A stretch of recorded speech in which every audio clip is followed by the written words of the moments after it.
भारत के खिलाफ में साजिश कर रहे हैं। बांग्लादेशी जिहादी और आईएसआई लगातार जिस तरह की साजिशें रच रहे हैं और सीमा के पास से जो रेडियो सिग्नल मिला है वो वाकई बताता है कि कोई बड़ी साजिश अंजाम देने की कोशिश है। रैनिक, आप रहिएगा। Group captain retired UK Devnath sir भी मेरे साथ में जुड़ गए हैं डिफेंस एक्सपर्ट के तौर पर। यूके देवनाथ सर, बांग्लादेश से रिश्ते अच्छे नहीं है, सीमा के पार से रेडियो एक्टिव जो संदिग्ध है वो पकड़ा गया है, आईएसआई की करीबी लगातार बांग्लादेश के साथ में हो रही है, इन सबको कैसे देखें? वो भी तब जब विदेश मंत्री ने साफ कहा बांग्लादेश से कि तय कर लीजिए रिश्ते हमारे साथ कैसे चाहिए, दोनों चीजें एक साथ नहीं हो सकती। हाँ रचना, बांग्लादेश के साथ हमारे रिश्ते जो हैं फिलहाल पिछले 5-6 महीने से थोड़ा नाजुक दौर से गुजर रहे हैं। भारत सरकार ने, जहां तक हमारी इंटेलिजेंस एजेंसीज हैं, उन्होंने आईएसआई की जो गतिविधियां हैं बांग्लादेश में उसके ऊपर बहुत ही पैनी नजर रखी हुई है। मैं दर्शकों को बता ही दूं कि जैसे ही आईएसआई या बांग्लादेश मिलिट्री का कोई उच्च अधिकारी बांग्लादेश पहुंचता है तो तुरंत उसकी खबर हमारे इंटेलिजेंस एजेंसीज को, इंटेलिजेंस ब्यूरो को या रॉ को पता लग जाती है। तो बहुत ज्यादा ऐसे चिंता की बात नहीं है। सिर्फ ये है कि जब तक बांग्लादेश की सरकार नई सरकार चुनकर इलेक्शन में जीतकर नहीं वापस आती, तब तक मेरे ख्याल से बांग्लादेश की सरकार ये डामाडोल रुख अख्तियार करती रहेगी।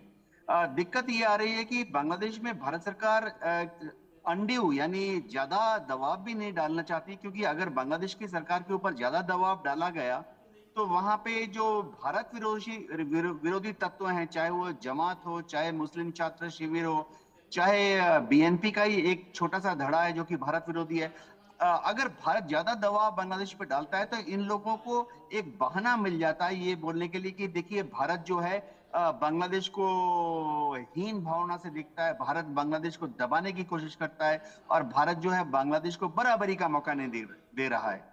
जहां तक देखिए ये सिलीगुड़ी कॉरिडोर है, चिकन नेक है, ये कोई खास दिक्कत की बात नहीं है, क्योंकि हम अगर याद करें तो 1962 के युद्ध के बाद से ही चीन ने लगातार चिकन नेक को, सिलीगुड़ी कॉरिडोर जो है सिक्किम के बीच में और बांग्लादेश के बीच में, वो हमेशा प्रेशर डालता रहा है। तो चीन से भी इतनी प्रेशर आए पिछले 40-50 साल में, हमें कोई दिक्कत नहीं हुई। 1971 तक तो वहां पर ईस्ट पाकिस्तान था बांग्लादेश में, तो 1971 तक ईस्ट पाकिस्तान जो कि चीन के साथ मिलकर चिकन नेक पर इतना प्रेशर बनाता था, खुलेआम वो मिलिट्री एक्सरसाइज करते थे। चिकन नेक के उत्तर में, नाथुला के उत्तर में चीन की आर्मी प्रैक्टिस करती थी और 1971 के पहले चिकन नेक के इस तरफ बांग्लादेश में बांग्लादेश की आर्मी बॉर्डर पर आकर प्रैक्टिस करती थी। जैसे कि ये दिखाने की कोशिश कर रहे हो कि दोनों आर्मी, उत्तर से चीन की आर्मी और बांग्लादेश से ईस्ट पाकिस्तान, उस वक्त से ईस्ट पाकिस्तान की आर्मी ज्वाइन अप कर जाएगी। लेकिन तब भी इंडियन आर्मी और इंडियन एयरफोर्स पूरी तरह से इनका मुकाबला करने के लिए तैयार थे। तो आज तो चिंता की बात ही नहीं है। भारत सरकार या हमारी डिफेंस मिनिस्ट्री इससे कोई खास परेशान नहीं है।